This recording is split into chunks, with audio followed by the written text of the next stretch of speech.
Assalamualaikum warahmatullahi wabarakatuh. Perkenalkan, nama saya Siti Sofia Aprilia dengan NIM 21234019. Di sini saya akan menyampaikan beberapa materi mengenai automasi perpustakaan. Materi pertama yaitu mengenai perangkat keras yang digunakan untuk membangun sistem automasi perpustakaan. Perangkat keras atau hardware, salah satunya yaitu komputer. Komputer adalah sebuah mesin yang dapat menerima dan mengolah data menjadi informasi secara cepat dan tepat. Pendapat lain mengatakan bahwa komputer hanya sebuah komponen fisik dari sebuah sistem komputer yang memerlukan program untuk menjalankannya. Dari beberapa pengertian di atas, dapat disimpulkan bahwa komputer adalah sebuah alat di mana kemampuannya sangat tergantung pada manusia yang mengoperasikan dan software yang digunakan. Kecenderungan perkembangan komputer antara lain sebagai berikut. Yang pertama, ukuran fisik mengecil dengan kemampuan yang lebih besar. Yang kedua, harga terjangkau atau murah. Yang ketiga, kemampuan penyimpanan data berkapasitas tinggi. Dan yang ketiga, transfer pengiriman data yang lebih cepat dengan adanya jaringan. Yang keempat, transfer pengiriman data yang lebih cepat dengan adanya jaringan. Dalam memilih perangkat keras, yang pertama adalah menentukan staf yang bertanggung jawab atas pemilihan dan evaluasi hardware sebelum transaksi pembelian. Adanya staf yang bertanggung jawab adalah untuk mengurangi ketergantungan terhadap pihak lain dan menghindari dampak buruk yang mungkin timbul. Hal lain adalah adanya dukungan teknis serta garansi produk dari vendor penyedia komputer. Materi yang selanjutnya yaitu perangkat lunak yang digunakan untuk membangun sistem automasi perpustakaan.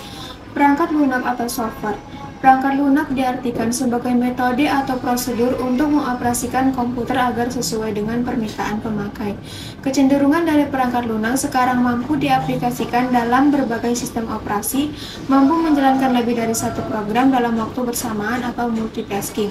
Kemampuan mengelola data yang lebih handal dapat dioperasikan secara bersamaan atau multi-user. Untuk mendapatkan software, kini sudah banyak tersedia baik dari luar maupun dalam negeri dengan berbagai keunggulan yang ditawarkan dan harga yang bervariasi. Di perpustakaan, software yang dikenal antara lain CDS atau ISIS. Winisis yang mudah didapat dan gratis, freeware dari UNESCO atau dari beberapa perguruan tinggi sekarang telah banyak membuat dan mengembangkan sistem perpustakaannya sendiri seperti Scipus 2000 di UGM, Sipisis di IPB. Masih banyak lagi perguruan tinggi dan institusi pengembang software yang mengembangkan SIP dengan kemampuan yang tidak kalah sip. Sistem informasi perpustakaan ini difungsikan untuk pekerjaan operasional perpustakaan mulai dari pengadaan katalogisasi, inventarisasi, keanggotaan, OPAP, pengelolaan terbitan berkala, sirkulasi, dan pekerjaan lain dalam lingkup operasi perpustakaan. Materi yang selanjutnya yaitu apa saja pertimbangan dalam memilih dan menerapkan sistem automasi perpustakaan. Pertimbangan dalam memilih dan menerapkan sistem automasi perpustakaan ada banyak faktor atau pertimbangan oleh perpustakaan untuk menerapkan sistem automasi pada perpustakaan tersebut, yaitu sebagai berikut. Yang pertama ada faktor umum. Faktor ini menjelaskan atau mempertimbangkan bagaimana dalam memilih software atau hardware dari pengalaman perpustakaan lain yang pernah menggunakan itu sebelumnya. Selain itu, pertimbangan lainnya yaitu reputasi dari badan atau organisasi yang menulis atau memproduksi software tersebut. Yang kedua, faktor teknis, yaitu apakah sistem tersebut dapat melakukan sejumlah fungsi yang diperlukan dalam waktu yang tepat, apakah dapat menjalankan pada hardware yang tersedia, apakah software tersebut dapat dijalankan pada sistem operasi, dan lain sebagainya. Yang ketiga, faktor pendukung. Faktor pendukung yaitu menyangkut dokumentasi untuk pedoman instalasi, petunjukan pengoperasian, pemeliharaan, dan lain sebagainya. Selanjutnya, faktor biaya yaitu harga dari software atau hardware yang akan dibeli.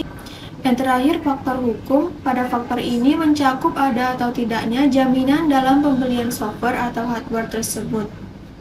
Sekian dari materi yang saya sampaikan. Apabila terdapat kesalahan, saya mohon maaf. Wabillahi taufiq wal hidayah. Wassalamualaikum warahmatullahi wabarakatuh.